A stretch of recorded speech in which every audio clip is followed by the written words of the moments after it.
Videomuza başlamadan önce bu diziyi merakla bekleyenler kimler? Videomuzu beğenmeyi unutmasın, böylece sayımızı bilelim.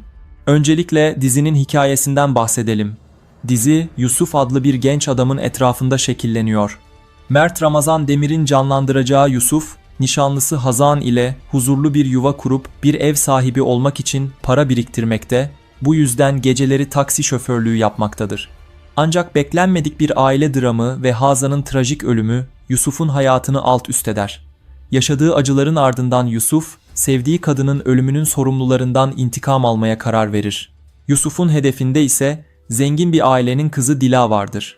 Mina Demirtaş'ın canlandıracağı Dila, Yusuf'un intikam planı için kritik bir figür olacak. Genç adamın intikam oyunundan doğan bu acımasız planı, içine beklenmedik bir aşkı da katacak. Yalı Çapkını dizisiyle kariyerinde ciddi bir çıkış yakalayan Mert Ramazan Demir, son dönemde televizyon dünyasının en çok aranan jönlerinden biri haline geldi. Gerek fiziksel karizması, gerekse dramatik sahnelerdeki başarısı, onu klasik romantik erkek rollerinin ötesine taşıdı. Delikanlı dizisinde hayat vereceği Yusuf karakteri ise bu yükselişin tesadüf olmadığını kanıtlayabilecek derinlikte bir rol olarak dikkat çekiyor. Gece taksi şoförlüğü yaparak hayallerindeki hayatı kurmaya çalışan, nişanlısına delicesine aşık, sade ama umut dolu bir adamdan, büyük bir acı sonrası intikam duygusuyla hareket eden karanlık bir karaktere dönüşen Yusuf, Mert Ramazan Demir'in oyunculuk skalasını genişletebileceği güçlü bir dramatik alan sunuyor. Bu karakter, izleyiciye hem empati kurabilecekleri bir mağdur, hem de zamanla sorgulayacakları bir anti kahraman profili vaat ediyor. Mina Demirtaş cephesinde ise bambaşka bir heyecan var. Kızıl Goncalar dizisiyle genç yaşına rağmen ciddi bir oyunculuk saygınlığı kazanan Mina Demirtaş, Delikanlı'da varlıklı bir ailenin kızı olan Dila karakteriyle izleyici karşısına çıkmaya hazırlanıyor. Dila, sadece zengin ve güçlü bir aileye mensup olmasıyla değil, Yusuf'un intikam planının merkezinde yer almasıyla da hikayenin kilit taşı konumunda. Mina Demirtaş'ın bugüne kadar canlandırdığı karakterlerdeki derinlik, kırılganlık ve güçlü duruş dengesi düşünüldüğünde, Dila karakterinin dramatik çatışmaları seyirciye geçirme konusunda doğru bir tercih olduğu görülüyor. Bu iki ismin partnerliği ise dizinin en çok konuşulan başlıklarından biri. Mina Demirtaş'ın daha önce Mert Yazıcıoğlu ile olan partnerliği uzun süre sosyal medyada gündem olmuş, iki oyuncunun uyumu sıkça övülmüştü. Şimdi ise Mina Demirtaş'ın bu kez Mert Ramazan Demir ile partner olması, kaçınılmaz bir şekilde yeni kıyaslamaları da beraberinde getiriyor. Üstelik her iki Mert'in de aynı dönemlerde farklı projelerde yer alıyor olması, izleyici tarafında karşılaştırmaları daha da alevlendirecek gibi görünüyor. Afra Saraçoğlu'nun da başka bir televizyon dizisinde yer alması ve geçmişte her iki Mert'le de partnerlik yaşamış olması, bu denklemde sosyal medyanın diziyi sürekli gündemde tutacak bir tartışma alanı yaratmasına zemin hazırlıyor. Tüm bu dış dinamikler, Delikanlı dizisinin yalnızca hikayesiyle değil, kulis ve oyuncu ilişkileri üzerinden de çok konuşulmasını sağlayacak unsurlar olarak öne çıkıyor. Dizinin arkasındaki yaratıcı ekip de beklentileri yükselten bir diğer önemli faktör. Aybike Ertürk ve ekibinin kaleme aldığı senaryo, son yıllarda izleyiciyi sürükleyen dramatik yapılar kurma konusunda güven veriyor. Yönetmen koltuğunda ise Zeynep Günay'ın adının geçmesi, dizinin görsel dili ve anlatım gücü açısından iddialı bir iş izleneceğinin sinyallerini veriyor. Roma sahneleriyle açılacak olan hikaye, yerel bir intikam ve aşk öyküsünü uluslararası bir atmosferle başlatarak izleyiciyi daha ilk dakikalardan yakalamayı hedefliyor. Hikayenin merkezindeki intikamdan doğan aşk teması ise Türk dizilerinde her zaman karşılık bulan güçlü bir dramatik damar. Yusuf'un Dila'ya yönelik intikam planının zamanla beklenmedik bir aşka evrilmesi izleyiciyi sürekli bir ikilem içinde bırakacak. Seyirci bir yandan Yusuf'un yaşadığı acıları anlayacak, diğer yandan Dila'nın bu oyunun içinde nasıl bir konumda durduğunu sorgulayacak. Bu çatışma dizinin yalnızca romantik bir hikaye değil, aynı zamanda ahlaki ve duygusal bir sınavlar silsilesi sunmasını sağlayacak. Delikanlı projesinin tutma ihtimali üzerine yapılan değerlendirmelerde, dizinin daha yayınlanmadan güçlü bir beklenti oluşturduğu net bir şekilde görülüyor. Bunun temel nedenlerinden biri, son dönemde oynadığı projelerle geniş bir izleyici kitlesine ulaşan ve özellikle Yalı Çapkını ile kariyerinde ciddi bir sıçrama yaşayan Mert Ramazan Demir'in başrolde yer alması. Mert Ramazan Demir'in canlandıracağı Yusuf karakteri, bugüne kadar izleyicinin onu alışık olduğu rollerden farklı bir yerde konumlanıyor. Gece taksi şoförlüğü yapan, hayalleri yarım kalan, büyük bir kayıp sonrası intikam duygusuyla hareket eden bir karakter, bu dönüşüm, oyuncunun performans anlamında merak edilmesini sağlarken, dizinin dramatik yükünü de yukarı taşıyor. Şubat ayında sete çıkması, Mart ayı sonu ya da Nisan ayı başında ekranda olması planlanan dizide, Mina Demirtaş'ın hayat vereceği Dila karakteri de hikayenin kilit noktalarından biri olarak öne çıkıyor. Varlıklı bir ailenin kızı olan Dila'nın, Yusuf'un intikam planının merkezinde yer alması ve bu planın beklenmedik bir aşka dönüşmesi, dizinin ana çatışmasını oluşturuyor. Hikayenin Roma sahneleriyle başlaması ise, daha ilk bölümden itibaren görsel ve anlatı anlamında güçlü bir atmosfer kurulacağının sinyalini veriyor. Bu da izleyicinin ilk bölümlerde diziyi sahiplenmesini kolaylaştırabilecek önemli bir detay. Tüm bu etkenler bir araya getirildiğinde, Delikanlı'nın izlenme ihtimalinin ortalamanın üzerinde olduğu söylenebilir. Güçlü bir yapım şirketi olan OGM Pictures imzası, deneyimli bir yönetmen olarak adı geçen Zeynep Günay faktörü ve Aybike Ertürk ekibinin kaleme aldığı hikaye, işin mutfak tarafında da güven veren bir tablo çiziyor. Elbette dizinin kaderini belirleyecek asıl unsur, hikaye örgüsünün tutarlılığı ve karakterlerin derinliğini ne kadar koruyabildiği olacak. Ancak oyuncu kadrosunun yarattığı merak, partnerliklerin konuşulma potansiyeli ve dizinin daha yayınlanmadan yarattığı gündem, Delikanlı'nın kısa sürede dikkat çeken ve yüksek izlenme rakamlarına ulaşabilecek projeler arasında yer alma ihtimalini oldukça güçlendiriyor. Sonuç olarak doğru tanıtım stratejileriyle desteklendiği ve hikaye temposunu kaybetmediği sürece Delikanlı sadece ilk bölümleriyle değil, sezon boyunca konuşulan, sosyal medyada sürekli tartışılan ve hatta devam sezonu ihtimali güçlü olan bir iş olarak öne çıkıyor.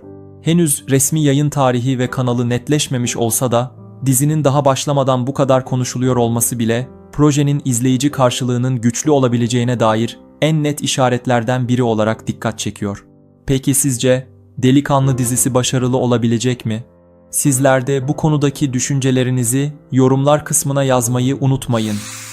Ayrıca yeni içeriklerimizi kaçırmamak için kanalımıza abone olmayı ve videomuzu beğenmeyi unutmayın. Yeni bir videoya kadar kendinize çok iyi bakın, görüşmek üzere.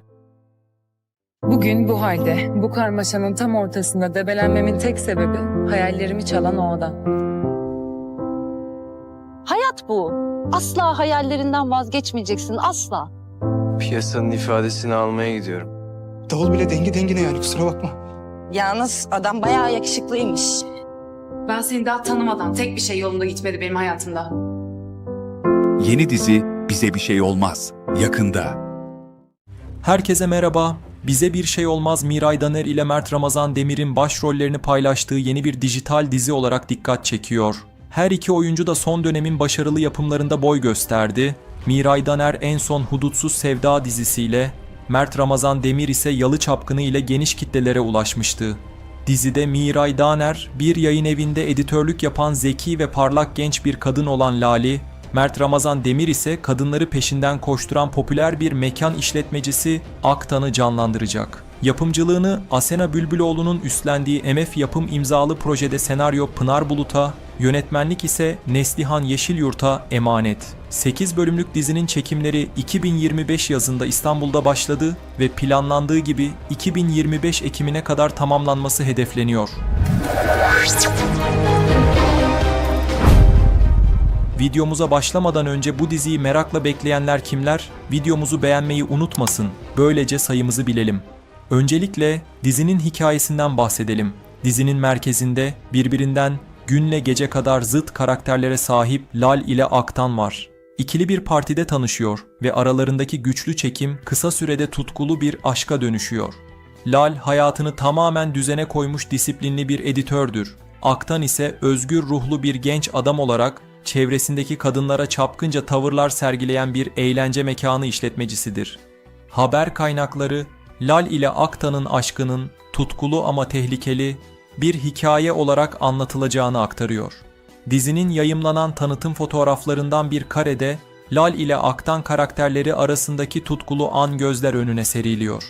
Hikaye ilerledikçe bu masalsı romantizm zaman zaman bir kabusu andıran yıkıcı bir hal alıyor.